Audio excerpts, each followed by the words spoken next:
Thanks, Anderson. I'm here with Congressman Ken Buck, Republican of Colorado. You just came from the hearing. Before we get to that, you announced some big news. You're leaving Congress at the end of next week.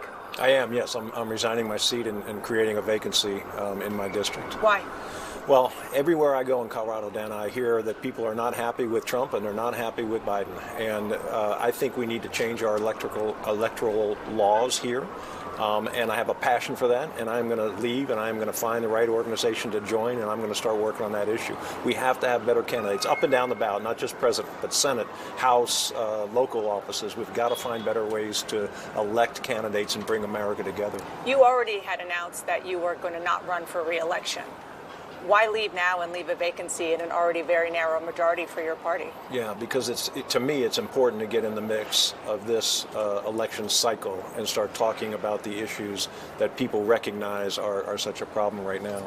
You know, my colleague Melanie Zanona is reporting that there is such tension among House Republicans that many of them aren't even going to a retreat that's going to happen at the end of this week. Is that tension part of why you're leaving so abruptly? I think this place is dysfunctional. For example, I am the number 3rd ranking member of the Judiciary Committee. I haven't even asked my questions yet. 40, 50 people have gone before me. But that could be personal. It could be personal, but a lot of this is personal. And that's the problem. Instead of having decorum, instead of operating in a professional manner, this place has just evolved into this bickering and nonsense, and not really doing the job for the American people. How much of the fact that you are leaving March 22nd, next Friday, how much does that have to do with the fact that Trump is the presumptive nominee and you're not exactly a fan? Well, I don't think whether he was the nominee or not, I think our system is broken in how we choose candidates, and I want to get involved in that process. Is it really that miserable right now to be, I mean, from the outside in, it doesn't look that fun. From the inside in, is it that bad that you're saying, I'm done? It is the worst year of the 9 years and 3 months that I've been in Congress.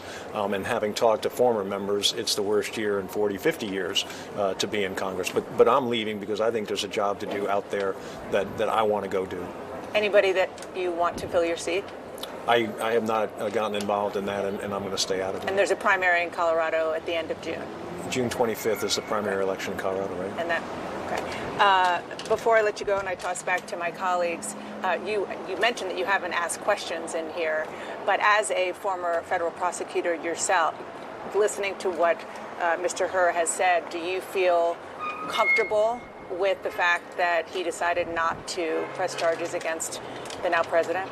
Well, I have to tell you, Dana, I think he is one of the most intelligent witnesses I've ever seen. He has immense credibility and grasp on the facts. I haven't seen the witnesses. I haven't heard the witnesses. I haven't read the underlying documents. I trust Mr. Hur to have made the right decision. Anything else you want to add about your announcement, your big announcement? No, just goodbye. Okay. Thank you. Thanks for being here. Thank you. Jake, back to you.